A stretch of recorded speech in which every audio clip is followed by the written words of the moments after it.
everyone, it's Twist Compendio, and I am so awake right now. I am so awake. I'm here with Francisco Rojo. How are you?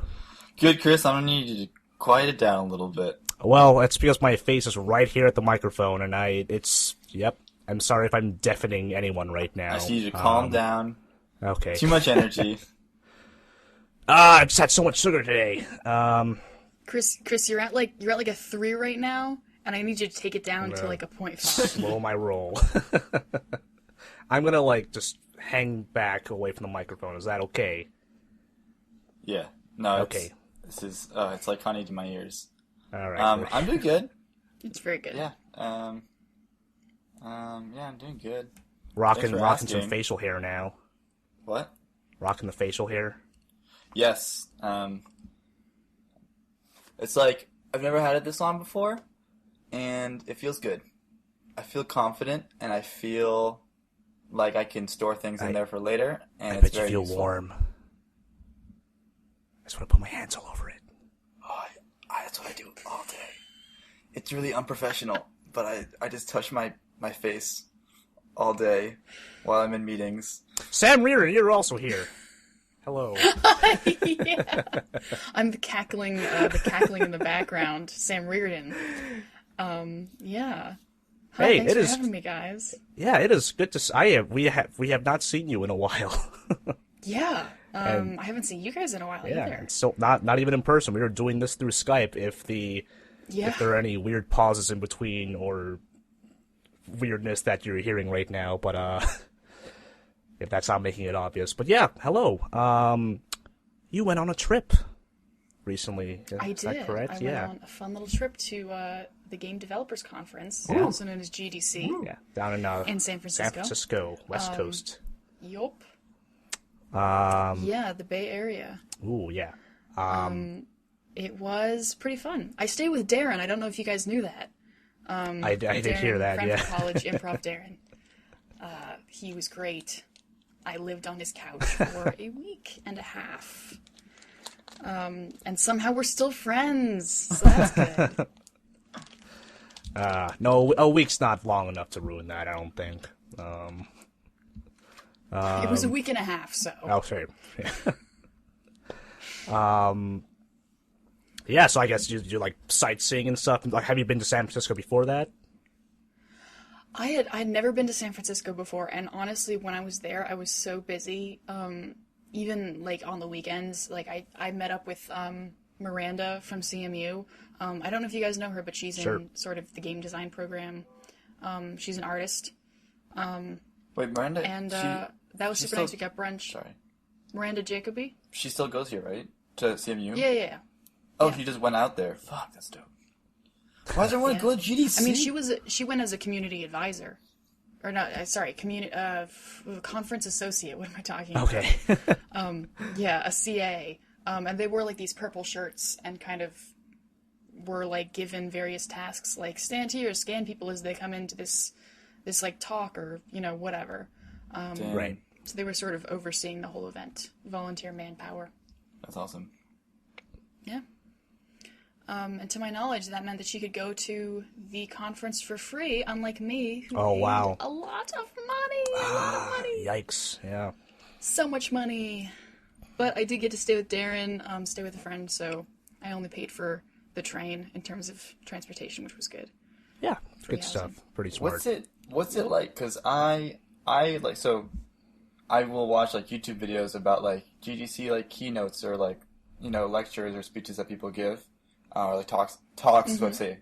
Talks is the word I was looking for. Talks that people give at GDC. But like, what's it actually like to just like stand around? Is it like in a convention center? Like, what's it like? Yeah. So GDC is actually like it's even so much bigger than you would imagine.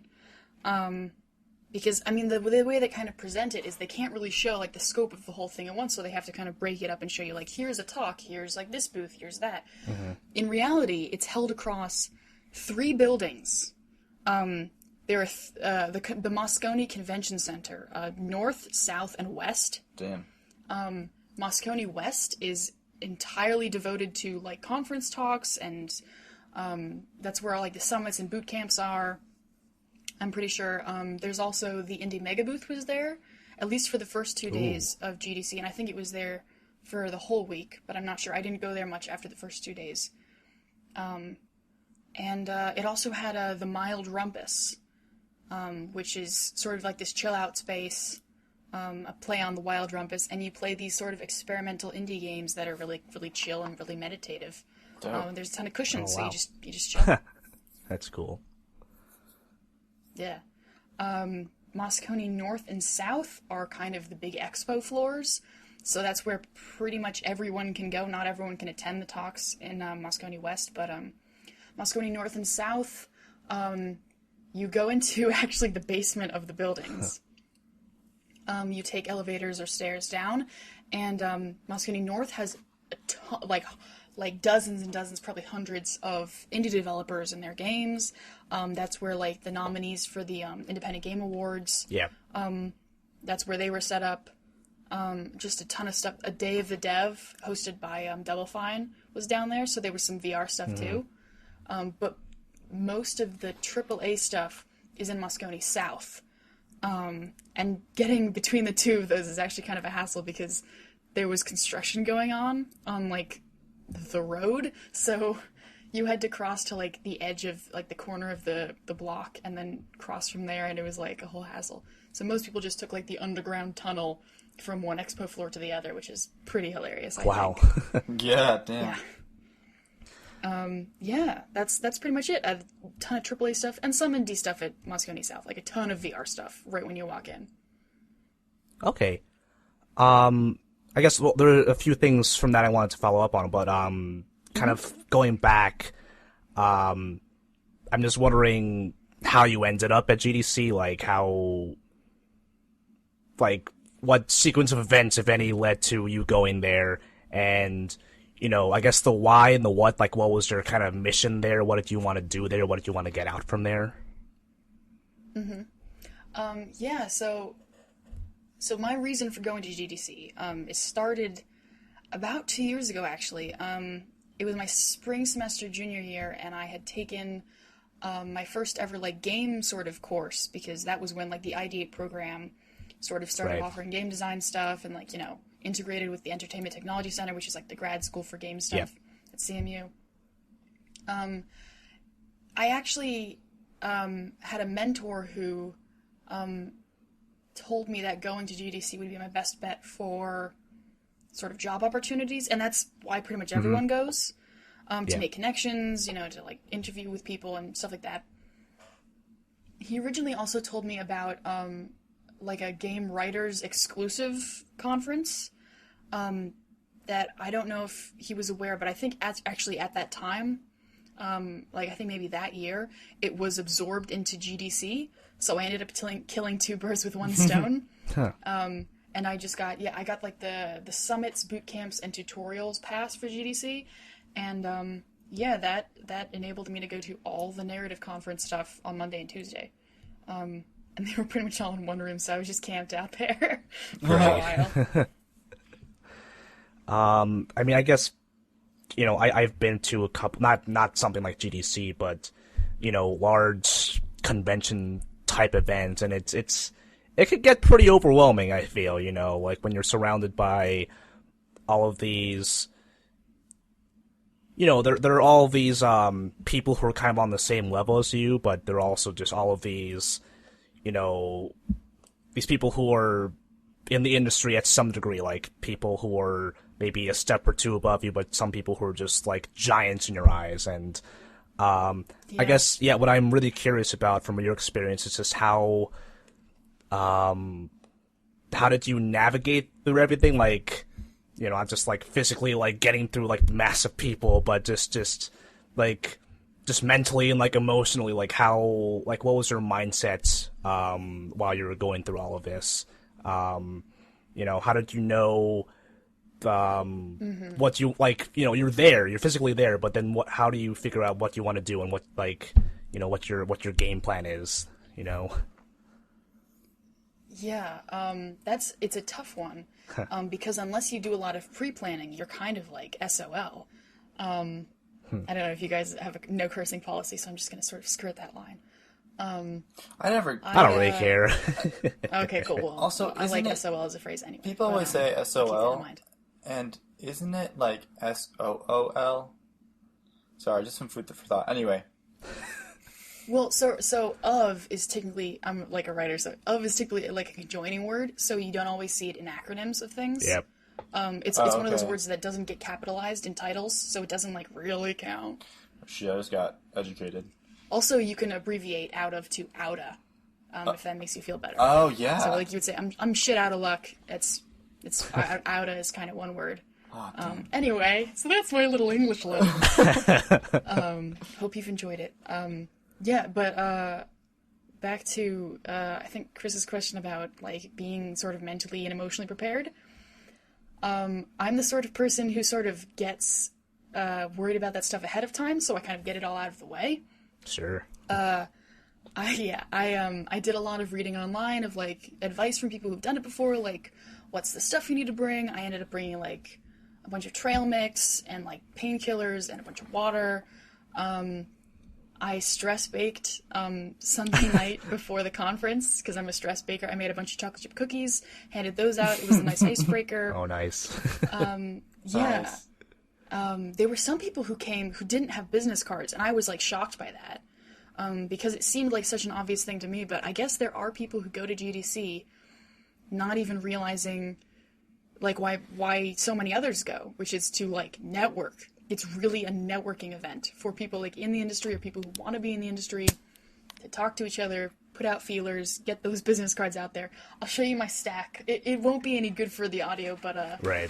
here's my stack Yeah. of business There it cards. is. And that's after the GDC. It's oh yeah, this is other people's. Oh, these are other people's. These aren't mine. Yeah, These I are know other what that. people's cards. Yeah, these are just the cards I have. You know, big deal. Yeah, I went to no, and I actually- went to Sundance 2 years in a row, and I know like I have like stacks of business cards that I actually most of them yeah. never really saw again, but Oh yeah. yeah, I know how that is. Yeah. I have a fun story just because I saw the business card from it. Are you guys familiar with David Gator? He was the BioWare, I former think? yes, former Yeah. lead writer at BioWare. I met him. Yeah. Yeah. So, always follow people's Twitters. Like, Twitter is like the game dev communications hub, weirdly. Which I didn't really get until Yeah. fairly recently, a little bit before GDC. But so I follow him on Twitter, and he tweeted about going to the Golden Gate Tap Room, which is where all like the sort of writers go at night to sort of chat, network, get drinks, get food, Right. play card games, After dark. and yeah, I actually jumped off a train, not a moving train, but my train was about to leave to take me back to Darren's place, and it's like an hour-long train ride. I saw the tweet as I was sitting on the train. I hopped off and took a lift to Golden Gate Tap Room. Oh, yeah. and met David Gator, and I was like having a heart attack on the way there. But once I got there, it was super chill. And he said, "Hi, I'm David," and I said, "Hi, I'm Sam." And like just sort of sat down. It wasn't just the two of us. Oh my god, no, they were like 5 other Wow. people. Thank God. I would have imploded upon myself. But yeah, so now I have David Gator's handwriting on a business card Holy because shit. he didn't have his own. Yeah. Shit, man. And his email. Of his name and his email in his own handwriting. So just a fun little story. I'm still like sort of reeling from that because he's Wow, a guy I've yeah. looked up to for years and years and years. Yeah, did you feel like I don't even need to ask. Like I also gotta ask, like, was there anyone you met who you felt like intimidated by? But that seems like a pretty. Oh my god! I mean, everyone. Yeah. But David Gator is actually like icons of him, like pictures of him, don't make him seem like super chill. Like he usually looks very serious in them. Like he has like some gravitas. And then in person, I was like, wow, this is just like a really nice, intelligent, chill dude who like Yeah. gets it and is like just a pal, not a friend of mine, but like personally. But he has like a friendly sort of tight. demeanor. Like he could be a pal. Oh god, I'm on a first name basis with David Gator. It's no big deal. God. That's so cool. That's really cool. Anyone else? Any names you want to drop? Oh, wow. I mean, I went to a bunch of talks. There was a guy, I hope I'm pronouncing his name right. Mata Haggis, might be Mata Haggis. He gave this great talk that actually wasn't part of the Narrative Summit. It was for indie development. Mm-hmm. But it was about writing and how to incorporate that into the game and like workflow and stuff like that. And how it can enhance your game. So I was like, yeah, I'll go to that. And he was like super nice afterwards, and he was one of the few people that I got to go to the wrap-up session for. And that's the thing where after someone's talked, you go to this like sort of table and chairs area. They'll sit down and you'll like sit down at the table around them, and then you'll sort of ask them questions or get some feedback or whatever. And then you usually swap business cards with them, so that was fun. There was another one. Oh, yeah, sorry. He worked on Alien vs. Predator, the game. Okay. And like is currently a professor in the Netherlands at a game design college. Oh, wow. So like that was why I was a little starstruck there, because he's like an industry vet, and of course. There was Michelle, who did. I think she's a freelance writer and editor, and she did a great talk on writing sex scenes for video games, which, like, I'm ace and non-binary, and she was so inclusive. Like, I was a little nervous going in. I was like, this could go wrong very quickly, but it was like a super nice, very funny talk. And like the best talks at GDC are the funny ones, because they're all informative. But I went to one, and I won't name names, and I won't tell you which one it was. But one of the talks I went to was extremely sort of dry, and you could tell that the presenter or presenters, because some talks have more than one, and I don't want to get too specific. But the person or people speaking were kind of clearly reading off of the PowerPoint and maybe hadn't rehearsed as much. But like overall, everyone everyone was like super professional, but also funny and like approachable. So I was like kind of intimidated, but even me, an anxious person, was able to, talk to a bunch of people that I never thought I would be able to. Mm-hmm. Yeah, GDC is kind of a magical... It's like the sort of thing that I hear a lot of people say. GDC is a magical place where you can kind of just, like, meet people that you never thought you'd ever see in real life and talk to them and have, like, the game The Yog? I think so, yeah. It's like this, it's like a choose-your-own-adventure, but it's highly illustrated and, like, humorous. Right. There's, like, a monster coming, and, yeah. Okay. I met the guy who developed that. And I met Kevin Snow, who's this great interactive fiction writer. He also writes about monsters. You can kind of see a pattern forming here. Sure. Yeah, there were a lot of cool people there. Damn, so it lives up to the hype. Yeah, it really does. And not in the ways you would think. Because, like, the expo floor, you get there and you're like, wow, and you're quickly overwhelmed. But after, like, and I don't know, like an hour of walking around, you kind of get it. Like, that's kind of it. But there's a meetings program. Also, I realize I'm, like, just going on and on, so please, like, stop me. Oh, this is great. Yeah, I mean, we're kind of... Yeah, it's not like this is the point of the episode or anything. Well, please let us talk. Okay, no, I'm sorry. I was snark. No, I love it. God. Sorry. It's not registering as well on Skype, but even still. I didn't respond because you lagged out for like that entire thing, and I was trying to decipher like the bits I could get. I'm so sorry. Oh, I can't wait for the can't wait for when we put it together and it's gonna sound like me being an asshole. You guys being like, oh jeez, Francisco. Okay, just ignoring you because we can't even hear you. Yeah. No, this is great. Sorry. No, please. You're the host of this podcast. Gosh, where was I? Oh yeah, the expo floor. The cool thing about GDC, and I think one of the reasons that it's like so successful as a networking thing, is because they have this meetings program, and they have like a website for it, and it's also sort of integrated into. They have an app for GDC, where you can track like the different talks you're going to, and like you can follow certain people. They can like they post like status updates about like where they're going to be or whatever. That's pretty cool. It's pretty cool, except that it kind of devolves into like a meme hell, I would say. Depending on who's more active and who's not. But the meetings program, you request, like, you can see all the people who are attending that are like willing to meet with people, either to like provide advice or to provide information or to, you know, maybe see if you're interested in a project they're doing. A ton of different companies offer that. Like Wizard of the Coast and Telltale were the two like companies that I met with. Wow. Oh shit. Yeah, which is crazy. Yeah. Like, how could you even like predict that in a million years? Never. What the hell? You met like, with Telltale. Holy cool. I met with Telltale actually did a day-long on Wednesday, a day-long sort of info day where they had. Sorry, I'm gonna take a drink of water. Go ahead. Pardon me.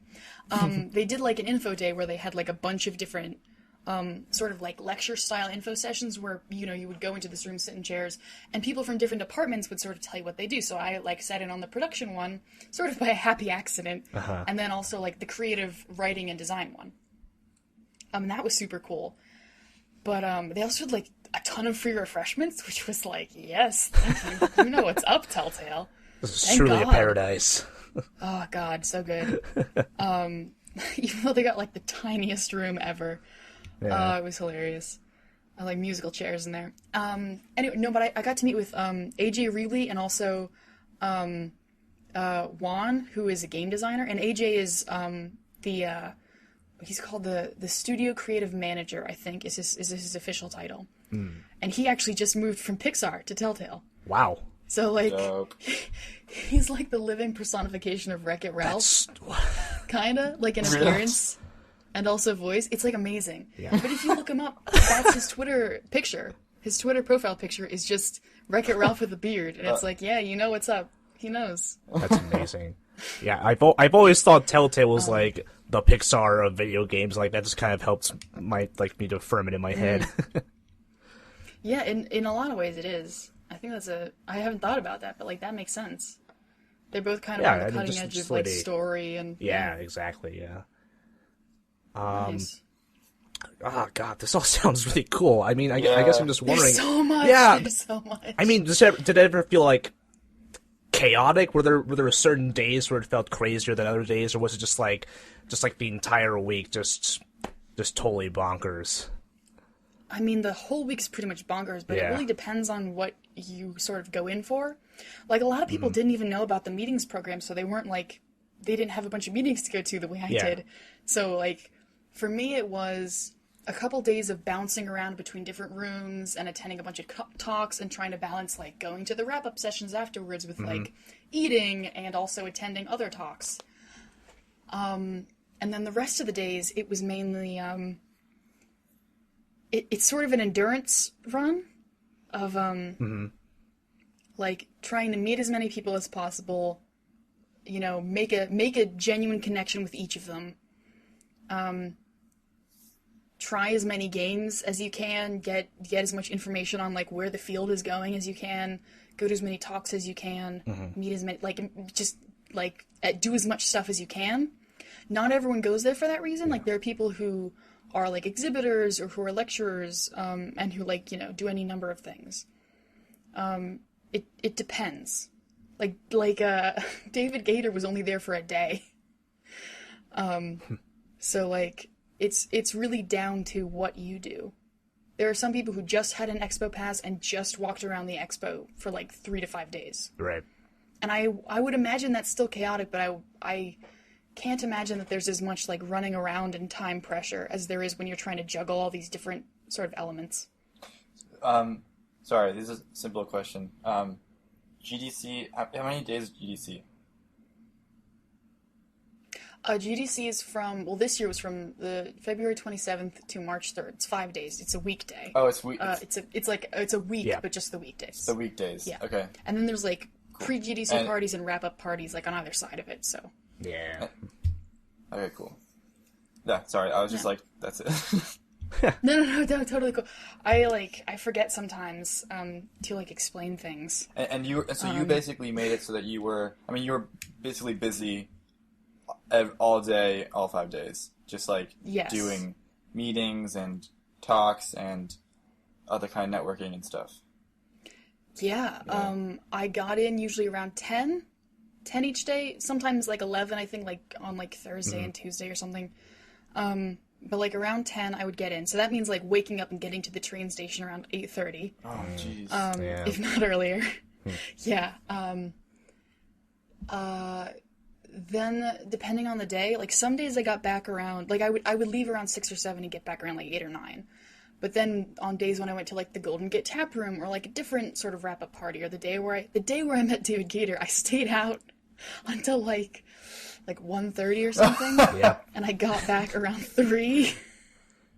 It's all worth it, though, isn't it? So that was oh god, yes. I missed my last like the train on purpose and took a lift an hour back.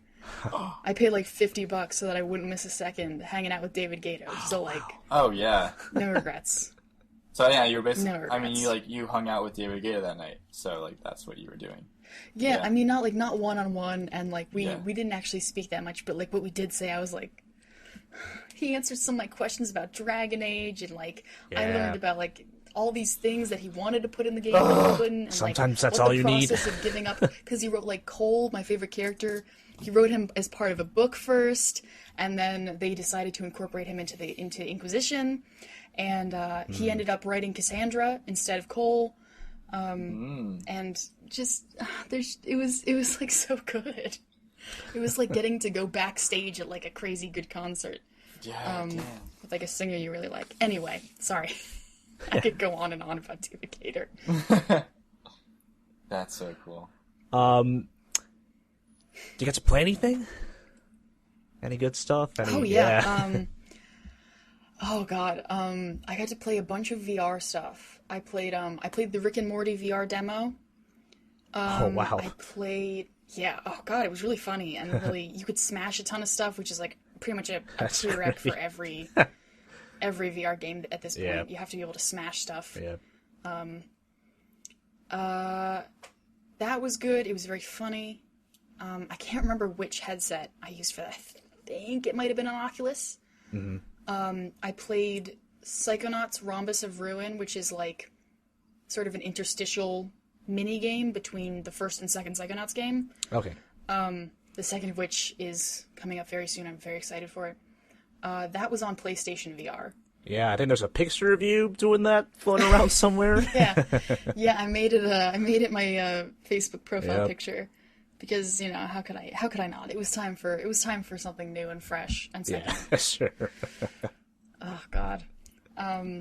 Yeah, I played a couple like smaller title games. There was one where I can't remember the name. I feel really bad about it, but there was one where you played as this sort of mechanical bird creature that flew from like pole to pole.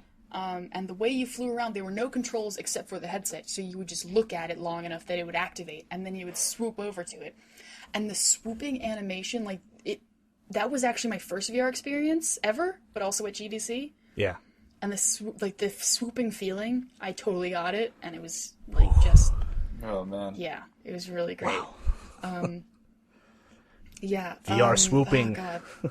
VR swooping. Like, flying is, it's what, like, a ton of 3D films try to capture, and they never quite get. I think How to Train Your Dragon was, like, very close to getting it, but without VR, I mean, VR is really, like, it should just be flying simulators. That's it. That's all it should be. That's all it's If you good ask for. me, oh, man. I mean, it's not all it's good for. It's just, like, the best usage of this system, clearly, is to just, like, finally give us the ability to fly. So I got this new Yeah, game, this new idea for a game. It's gonna be like Batman. Can you fly? No. Okay, I'm loving the first part of that. I'm loving the bat part of that. What if we just went with the bat part and you were just a bat and you were just flying? How would you feel about that? Is my counter offer. Bat Simulator 2018. Let's do it.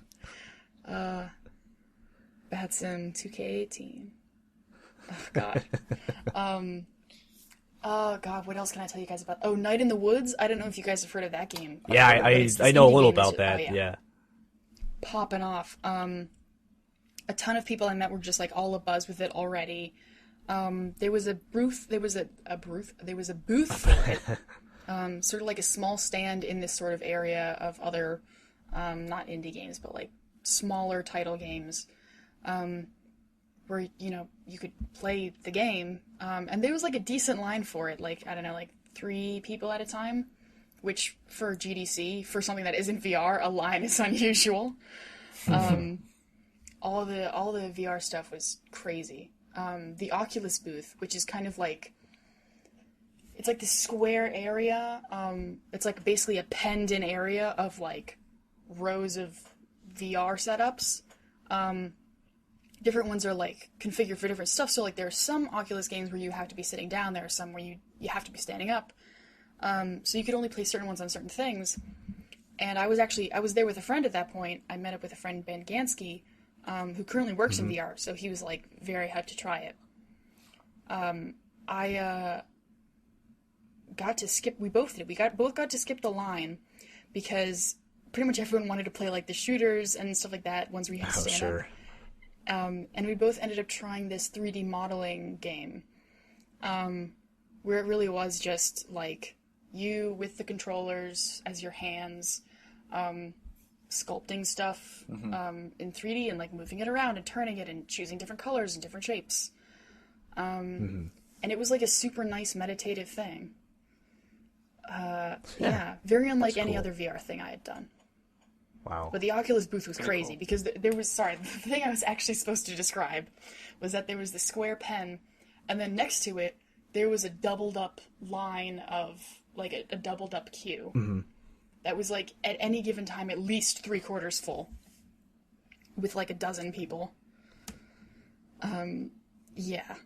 The VR stuff I mean, just in general, but especially at GDC where like everyone kind of wants a piece of that action. Oh, yeah. It's really, it's something that a lot of people are willing to wait a long time to. Did you see any talks about VR or anything like that?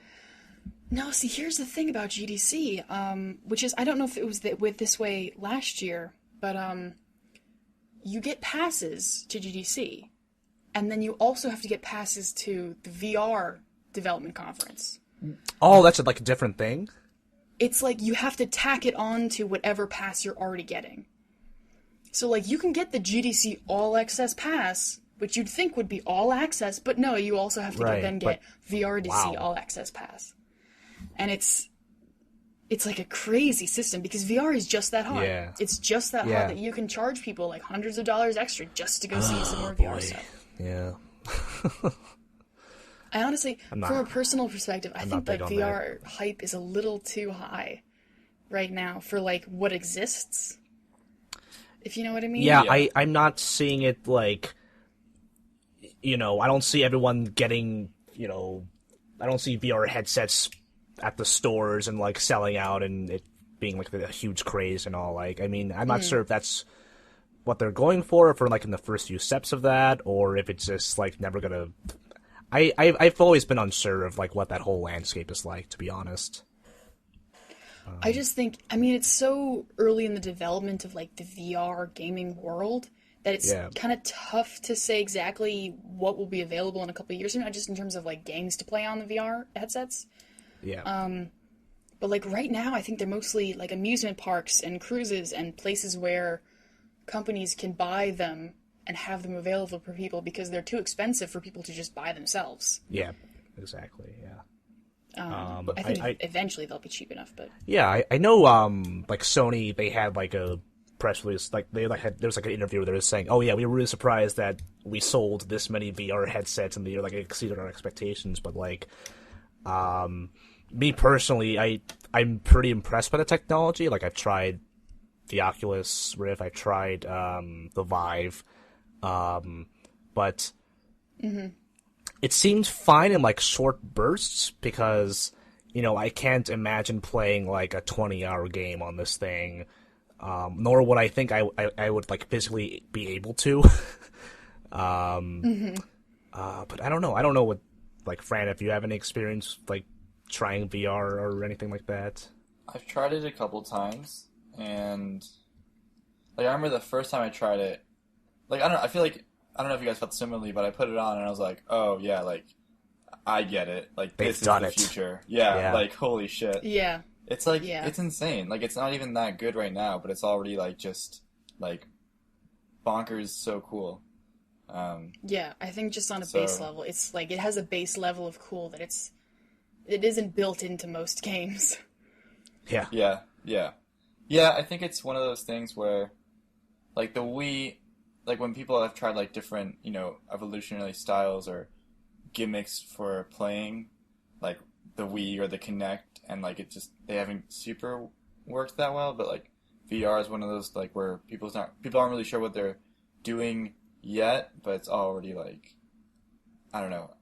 I think you can tell it's like it's gonna stick and it's gonna be huge. We'll see. Yeah, I mean, like there's still things that kind of had to be figured out about,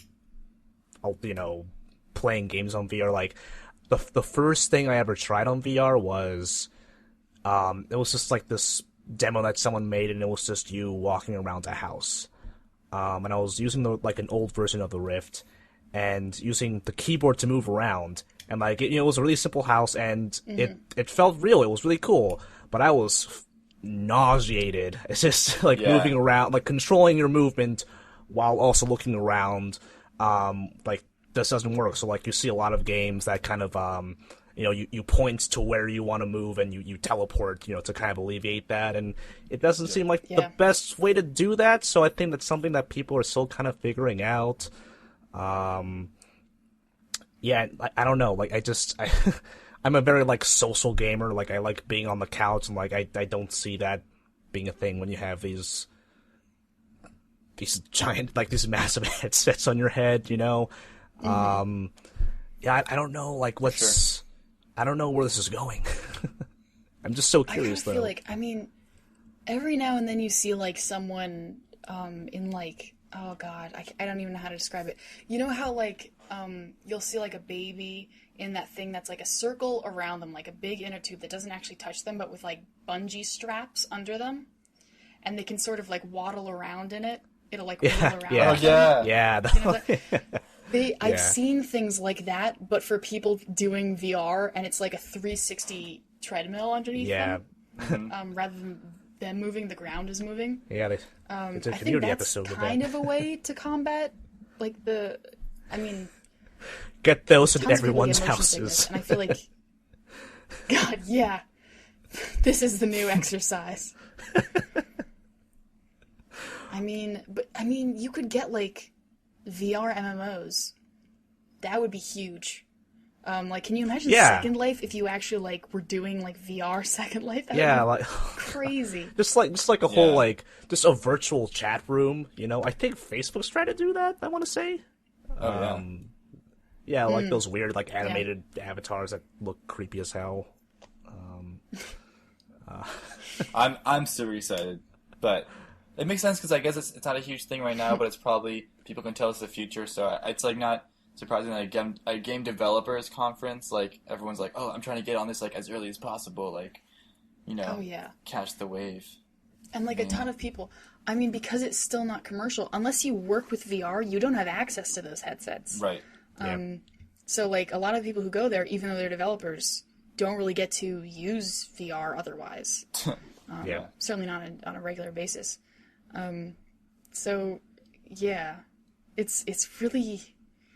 It's such a weird thing. That's this so VR weird. phenomenon. And there are people I met at the conference who like swear that it's going to ruin gaming and like aren't sold on it at all. Oh. Yeah. And then there are some people that are like, I only play VR games now. It's the way of the future. God. We have to be pushing forward.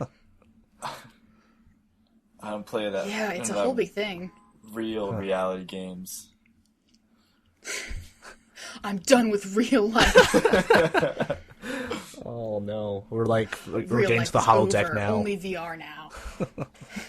So Sam, I don't know if you want to talk about it, but so do you get any good connects? Like, do you feel like it was like, are you already like talking with people? Are you following up with people on like, I don't know, connections that you made?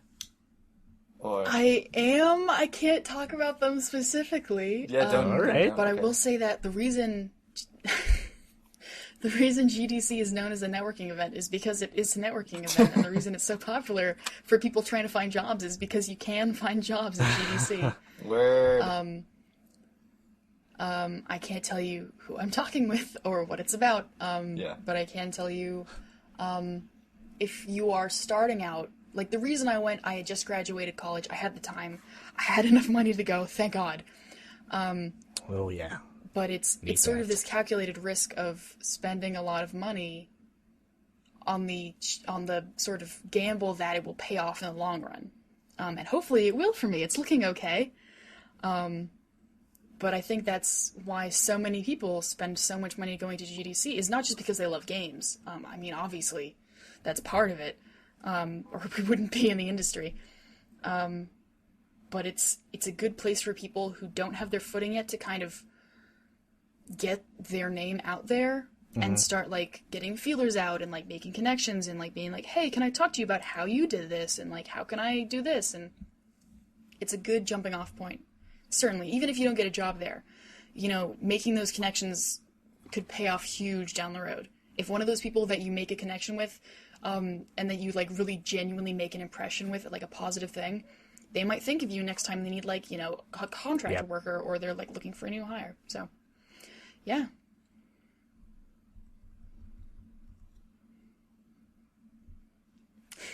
It lags a little for me. But yeah, no, I got all that. That's wow. Okay, cool.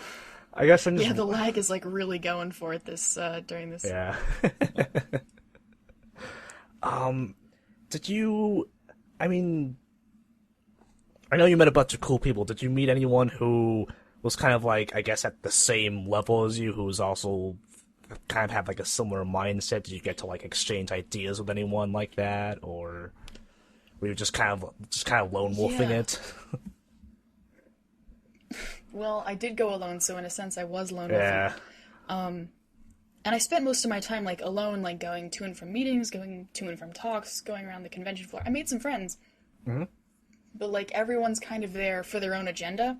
There's not, like, a, let's go check out this thing together. It's like, oh, are you going there? I'm going there, too. Okay, now we can go together. Yeah. Actually, I think the closest I came to finding a bunch of people that were on the same level as me was the writers, like, the Narrative Summit during Monday and Tuesday, the first 2 days of the conference. A lot of the people I met during, like, the talks, just because I was sitting near them or, you know, whatever, they were at a similar place in life to me. Either they were, like, doing an undergrad program or a grad program, or they had been doing freelance for a little bit. Everyone was interested in the same things, like interactive fiction or screenwriting or, you know, game writing. Everyone was interested in game writing in some form or another and had experience in some form or another, you know, because of their interest. So it was a really great place to meet like-minded individuals. And even the people who had years more experience than I did, there's still a feeling of accessibility. I mean, this is like a writer's thing. I don't know if it's true across all disciplines, but there's definitely a sense in the writers community that it is a community. It's not just like a group of people that are kind of like similar. Mm-hmm. It's we like the same things. We're working towards the same things. We recognize that this is an important thing in the industry that should be valued more. And that I think is on the rise as something that is being valued in games is narrative and, you know, character, stuff like that. Let's make connections. Let's get to know each other. Let's support each other. Mm-hmm. And I think that's hugely important. I guess, yeah. I think I veered a little bit there, but sorry, I got really excited about writers in the field. Yeah, no, for sure. I guess I'm just curious, like, you know, you described us as a community, but do you think, you know, listening to you talk about these people and how they interacted with each other and, you know, like the types of personalities that you met, like, could you describe, like, what the culture is like, I guess? Mm-hmm. If they're like the developer culture, the gaming culture. Okay. Ooh, this is gonna be tough. Yeah. I mean, my sample size is pretty small comparatively. Yeah. But I'll do my best. So there's like a couple different sort of, not levels of people, but like types of people that you'll find at GDC. Mm-hmm. And I guess in the game dev world in general, there's people who are students, who were there just like wide-eyed and like hungry for it. Yeah. There's recent graduates or grad students who were like really hungry for it. Yeah. Like students want to work in the business, but they're like, I'm not out of college yet, so I'm not like looking for like a full-time job or anything. But then if you're a recent graduate or a freelancer, you're on it. You're just like, oh, what are you doing? That sounds cool. Here's my business card. Call me. Like, yeah, you have to get on that hustle. There's the industry veterans who are typically like decades into their time in the industry, who like are sort of these sages. But the great thing about them is I love that. all of them, all of them are, it's true, I assure you. They're all ready and willing to talk to people who are not beneath them, but less experienced than them. Yeah, no, I think that's the coolest part of all of this, honestly. Wow. From what I have seen and heard and experienced at GDC, and just like in general, the game development community and the gamer community are two totally separate worlds. Like, for example, GDC has like all these like diversity initiatives and like group meetups and stuff, and they have like a program that's called I think it's called like Amplifying New Voices. But if you're like a minority, like either like gender-wise, sexuality-wise, race-wise, you can get help going to GDC. And you can get a mentor for GDC. And so there's a real push. Even like I talk to guys, like most of the guys I talked to were like older white men in the industry. And they were all like, yes, we are aware that we are like part of the problem and we are working to like fix it. That's cool. It was crazy. Like I'm not going to name names and I won't tell you who these people were. Sure. But like every person I met with was so like woke, just so like aware. Yeah, I think I met with one guy who was, God, sorry, go on. Yeah, I think I saw a Polygon article that was kind of talking about that. It was talking about how specifically trans exclusive GDC was. Like I think I saw like pictures of like, pronoun like stickers. Oh yeah, and, like, I got one of those. Yeah. They were free pronoun ribbons. They had he, his, she, her, they, them, and they also had like the name of a guy. It was like a weird meme. I don't remember who it was, but it was like a game developer's name. Sure. So you could put, instead of gender, you could just have this guy's name. It was pretty funny. Yeah, but they gave them out for free, and also I went up to get mine because I didn't hear about it until like the second day of the conference. I went up and got mine after the registration desk had actually like technically closed. And they were, I sort of walked up and I was like, hey, do you have the pronoun ribbons? And they were like, oh yeah, here. Like they were so like excited about it and happy about it. And it was just a really good feeling. That's and everyone I met, like while I was doing VR, like the VR, like sculpting thing, the art one, a couple of the people, like the people who run the booth, I heard them talking and they were using they them pronouns for me. And I was so like, I can't even you don't even know that I can hear you right now, but you saw it on my tag and you're like it's a really nice, respectful place. And I'm not saying that it's perfect, obviously. Of course, yeah. But I think the game dev community and the gamer community are very different in terms of attitudes. And the game dev community is actively working to fix that. Yeah. I talked to a couple of people who were like, yeah, we're aware that this is our consumer base and like we've been doing X, Y, and Z to try and change that, and like we're looking into this, and this to bridge that gap. And it was really not just nice but inspiring in a way and comforting. Yeah. Like this is the industry I want to be in, and it is possible for me to be in, and the people I will be working with will respect me. They will understand. Yeah. I kind of got a good sense, and something I did not expect from GDC. Yeah. Yeah, I mean, I follow a lot of like people specifically in the gaming press, and maybe like a handful of developers, and like I think I got a good sense that that the culture was kind of like that. That like you're right, there is like definitely a divide between the gaming community and the game developers community, and I guess like the developers would probably like include the press in that, like Polygon, Giant Bomb, like those guys. But like it's really really cool to hear that, like just to experience that in person. I think that's like those are like those are just really good steps that they're taking. I think.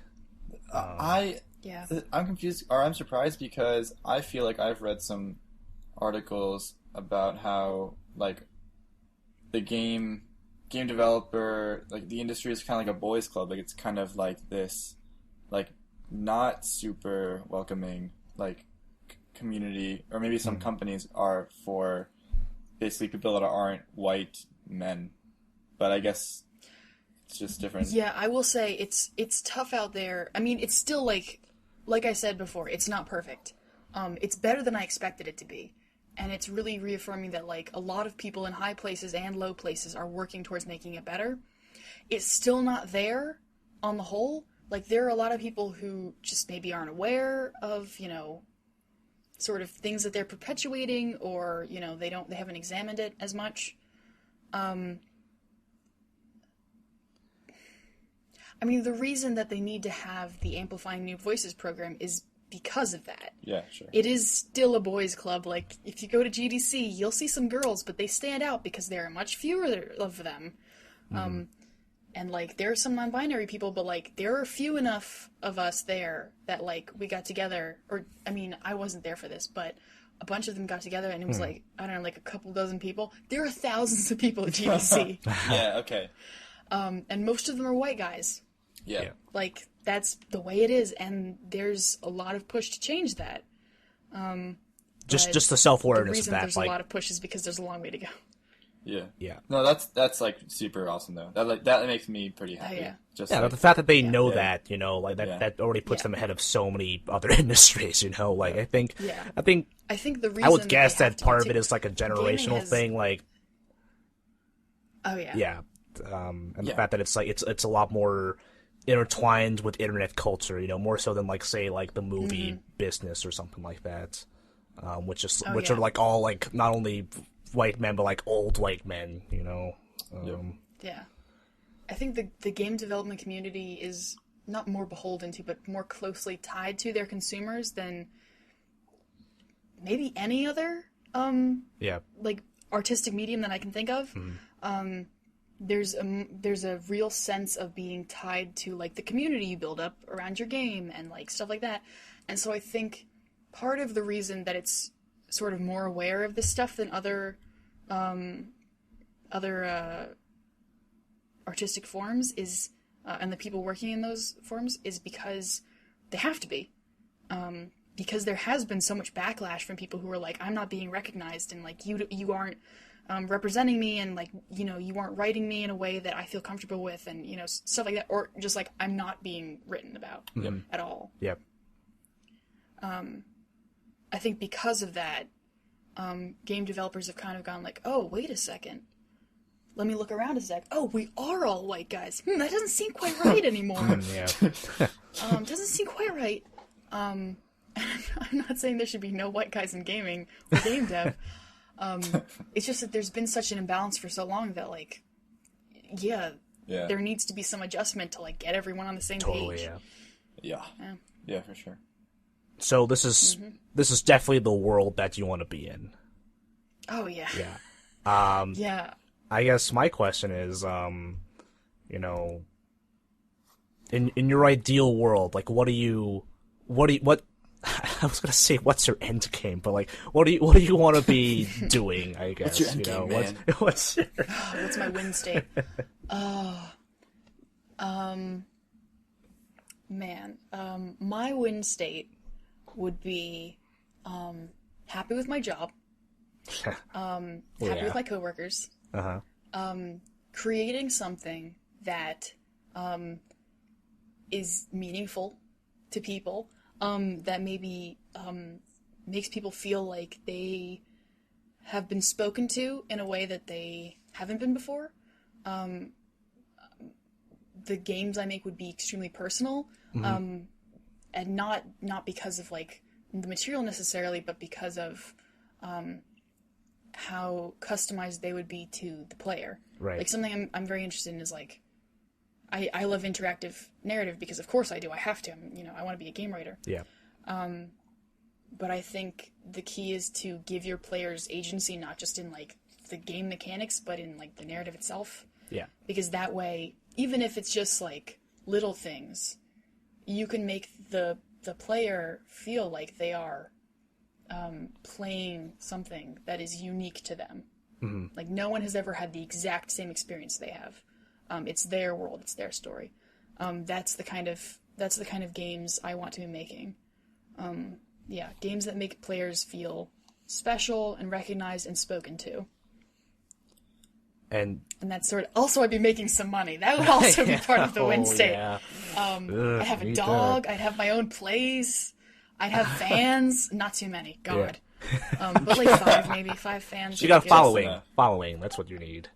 Yeah. Yeah, there we go. Following. Just people who just stare at me and walk behind me. Be verified on Twitter and... Yeah, verified on Twitter. That's a win state if I've ever seen one. Yeah. But do you see yourself like doing that kind of thing in like, like a AAA place or like in like an indie thing or like your own thing that you might create with someone else or does it not matter? As of now, it doesn't matter so much. Yeah. Because like I have comparatively little experience to a lot of people in the industry. I just graduated. I'm very much like a fresh baby in the industry, like a fresh, just so fresh. And I haven't really experienced enough of different like facets of game writing to say like this is the one I just want to do this one. Right now, I'm interested in all of them because they're all like still new and interesting to me. Right. And they'll still be interesting, like years down the road. I hope. I would assume. But I haven't like specified yet because I kind of can't. I don't know how to. And I wouldn't want to like box myself in. I think that AAA games as they stand now aren't as narratively focused as I would. I mean, BioWare is AAA, and they're great. So that's sort of like good. Hey, there are other BioWare. ones. Yeah. There are other AAA companies doing. Yeah, no, I'm work. like, which ones would you say those are? Yeah, list them out. You're on the spot. Oh, I'm gonna call your bluff, Fran. Telltale's got some good stuff. There's this. Telltale company... isn't AAA. What? No, I'd probably agree with that. I went to their conferences. They were like, "We're not AAA. We're like a big indie studio, and we don't want to be AAA." Oh shit! My world just got rocked. Okay. Yeah. Fuck you, Francisco! Oh, the wow. game shit. I'm so shit. I've never. Oh, blood. Oh, man. Let me tell you a tale, Francisco. Sam comes back from GDC and just like. Sam at GDC has arrived. You're like floating on a cloud, like imparting wisdom. Like, oh no, here I am, little one. The sage. Yes. Okay, no, Naughty Dog has some good stuff. That's true. I mean, but the thing is, I mean, a lot of AAA does have narrative stuff, but it's not interactive. The players can't really change the story. Damn. You know what I mean? Yep. That's exactly, really like BioShock is great. There's stuff like that. Right. But the story doesn't really change much. You can make choices, but they don't really affect the outcome or make it you can replay it. You can't replay it and get a different story out of it. Right, which is for you that's the magic. Yeah, for me that's the magic is replayability, having different relationships with different characters, finding different parts of the world, having different conflicts, stuff like that. I think that's what really makes a story come to life and what is really unique about gaming and the stories you can tell in gaming. If we don't take advantage of that, I think it's kind of a wasted opportunity. because you can't do that with books or movies or music. Netflix is doing, I don't know if you've heard, Netflix is sort of like trying to test out this new audience interactive sort of programming.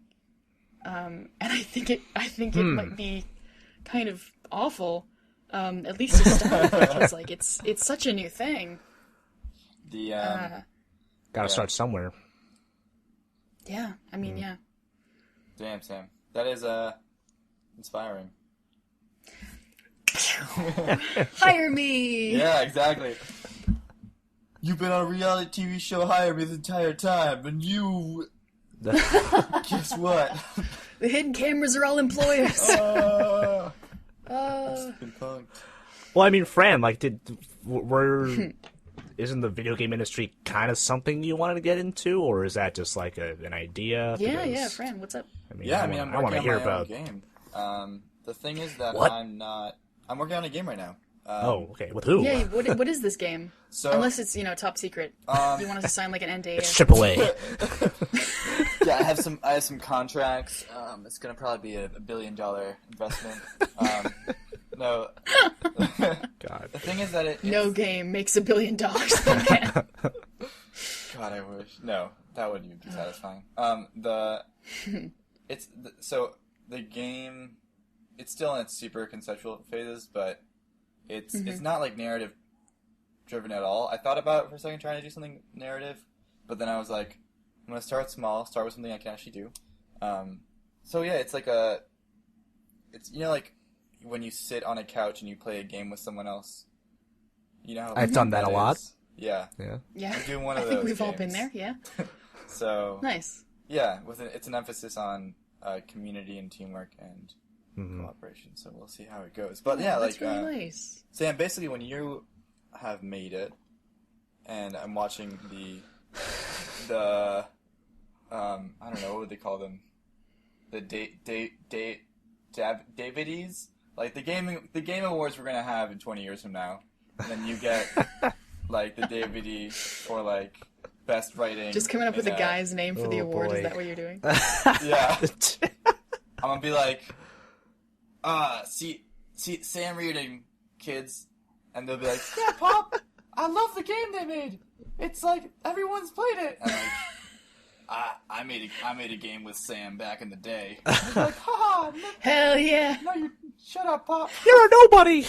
They'll be like, what was it? And you'll be like, a Beauty and the Beast dating sim. Oh, man. Oh boy. I still love that game. Yeah. Uh, God, what a beauty. Hey, But yeah, Fran, no, when you think make that- it, when you make it, I'll do the same thing. All right. I like that in this scenario, everyone except for us at this event is like an elf. Like, hello, Sarah. Let me ask you about your game. In the future, we're all just elves. Exactly. Well, we'll figure it out. We'll figure out the genetics. It'll be fine. oh boy. Yeah. Oh my god. Um, I asked you a question, Fran. what Yeah, was the Fran. question of the game? It was Like, yeah. is this something? Is this a world you want to be a part of too? Like, are you taking steps to do that, or are you is it just like, oh yeah, maybe, Yeah. Have you been practicing my voice? Like, how did you just nailed that first try? That was so good. It's like a virus Uncanny, just right? Uncanny. God, eerie. I think, yeah, that's like kind of been my dream for it was like my dream when I was a child, and then I kind of stopped having that dream, and then now it's like kind of been my dream again for like a couple of years now, and I have a day job now, but hopefully we'll see what happens. Are you happy where you are right now? Oh my god, Batman. Okay. I'm all tingly now. This is the ASMR edition of. I think, God, I just like, I feel so naughty saying that I don't love my employer. Okay. Interesting word choice. I do I do like my job for sure. It's great, in a lot of ways. Like it's pretty amazing. But I think that it's just like, yeah, I want to help make something that is meaningful and that makes people feel something. That's like something that I think will make me happy to do that.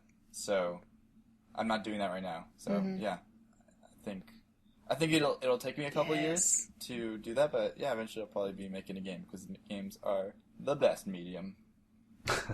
For the reason that Sam said. Although Join us, Francisco. I cannot dispute that. Oh, I do disagree that there's no point. Not that there's no point, because I'm sure you also agree that like The Last of Us is a great game. sorry, you're cutting out. You're frozen. I can't hear you. Oh no, you actually did cut out though. Can you start over? I'm so sorry. Like, I mean, I'm sure you agree that like The Last of Us and BioShock are great games. They just don't have that interactive narrative that you think is dope, and I also agree is dope. I guess I'm just not I can't see, or as open-minded as you are. I just like can't perceive a reality where like that kind of a good interactive narrative is like really good and also actually interactive, because I don't think it's really hard. It's yeah. So, but that's why you're working on it. I don't have to worry about it. I'll just help you program it. not my problem. Don't get me wrong. I think linear games will always have a place too, but yeah. But I think if that when that does become a thing, man. Yeah, hire me. All right. In a couple years when you're making games, hire me. Oh Do boy. it. All right. Do it. You won't. I actually do want to ask you something about, because this game won't be narrative driven at all, but it will have characters, and I'm like, fuck making all the characters look like me. So I need to ask you about some things. Yeah. Right now, or what? What's happening right now? Later, I'm probably going to text you like, hey, Sam. Later, after I sign an NDA. Yeah, exactly. No, it's like it's like actual like discussion, so I'm not going to be like, oh, Gotcha. So I have this idea for a character. Let's get on it now. No, I'll see you later. But yeah, so anyway. Cool. Yeah, definitely do. Yeah. Cool. Man, that sound. I'm entranced by what I've heard. Not just now, but like just the whole GDC, like Yeah. just the whole scene, the crazy. whole culture, just the imagery that is like in my head right now. You know, Yeah. it's like it's something that I personally have kind of been like almost infatuated with in a way. You know, like it's really cool. Yeah. Like, Yeah. you know, I've been like such a, you know, I grew up reading like, you know, like Kotaku, Destructoid, Giant Bomb, and like now Polygon these days. So like I'm, you know, I think in my ideal world, I kind of want to be on that other side of like not being the dude who like makes the stuff, but like talking to the people who make that stuff, you know, like just and playing it and like press just and stuff, yeah, and like just doing that for, you know, like analyzing it and, you know, making something entertaining out of like what this bad haircut thing is like trying to be, you know, like in like a less janky way, you know. Yeah, so I think it's really cool hearing you you know, figuring out, I guess, like the different routes you can take to really get there. You know, like just getting your foot in the door. You know, it's no easy task, and it sounds like going to GDC was a really good step in doing that. So that's. I hope so. Thank you. That's really cool. Thanks. Yeah. I'm out of stuff to say. Fran, anything else? It's okay. Or Sam, if you wanted to share anything else, I'm not sure. Oh man, I'm pretty like full up myself. Yeah. In and Out's good. Went to In and Out. That's all I got. That's it for me. Fuck. Oh yeah, that's the real story here. Shit. Yeah. Oh man. Yeah, no, I'm all tuckered out. So. Yeah. Oh, me too. You know what I'm saying? You've filled my brain with stories of a heaven. Visions of sugar plums. Yeah. Yeah. Yeah. Well, Fran, We'll make definitely, it, kids. definitely talk to me about those characters. Yeah. Yeah. Sounds good. Yeah, definitely. yeah. I will definitely need help. So. Well, Okay, sure. I guess the overall message we're leaving with is follow your dreams. Do it. You gotta be happy. If you ain't happy, what are you? Sad. No one wants Do that. it. Go into games. That's it. It's the only way you'll be happy. Fuck everything. You're just like, just go. The games is where it's at right now. God. Okay, I think we'll end it here then. Yeah. Okay. Wrap us up, Chris. Take us out. Take us home. Bye. That's all I got. Nailed it.